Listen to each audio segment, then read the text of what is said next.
Hi, I'm Kelsey Swartzenjuber, and this is my video presentation for Dorothea Dix. Dorothea Dix was born on April 4th, 1802, in Hamden, Maine. Her father was Joseph Dix, who was a traveling Methodist preacher.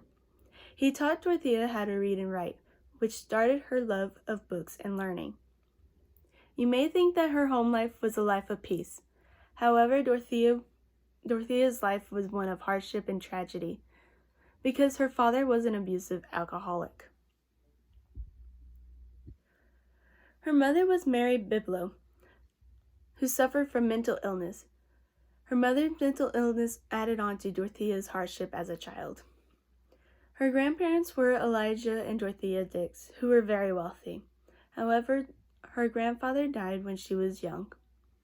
When Dorothea was 12, she ran away to go live with her grandmother in her mansion in hopes to live a more peaceful life. When Dorothea grew up, she wanted to become a teacher. So at age 19, she opened up a school for girls in her grandparents' mansion. However, she sadly had to give up her dream of teaching because she suffered from several illnesses.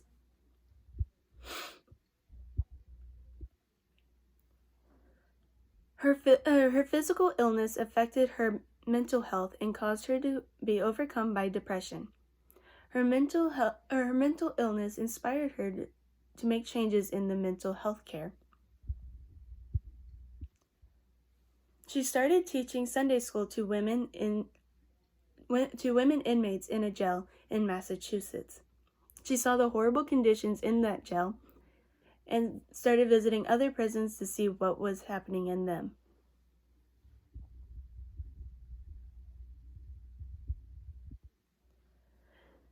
She thought the most important problem facing the nation in her time was the welfare of the mentally ill and prison conditions.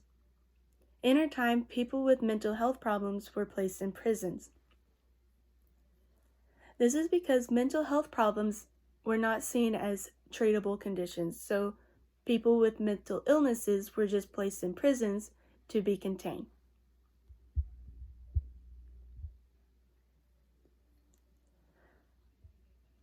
People who were mentally ill were not treated well. They were being chained to beds, being starved, and being abused. The prison conditions were unsanitary, and the violent criminals were placed with the people who had mental illnesses. She wanted to create more sanitary prison conditions and create mental health hospitals to take care of people with mental health issues. She also wanted to create better conditions for people with mental health problems.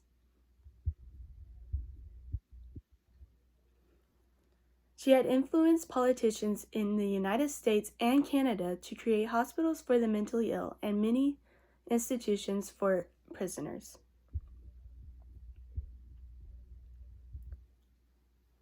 She volunteered her services to the Civil War by overseeing the nursing staff that the war would require.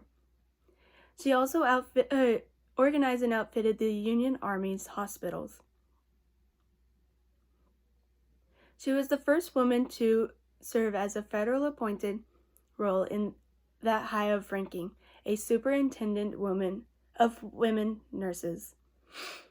However, the female volunteer nurses did not like her, and she fought quite a bit with the army officials. In the fall of 1863, she was sent home and removed of her position and her authority.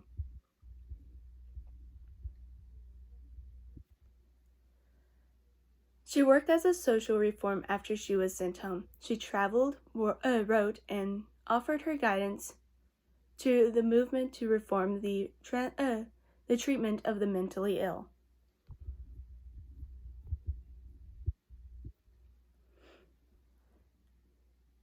She died on July 17, 1887, in a New Jersey hospital. The New Jersey hospital she died in was established in her honor. In conclusion, Dorothea Dix has helped bring the mental health care issue to light.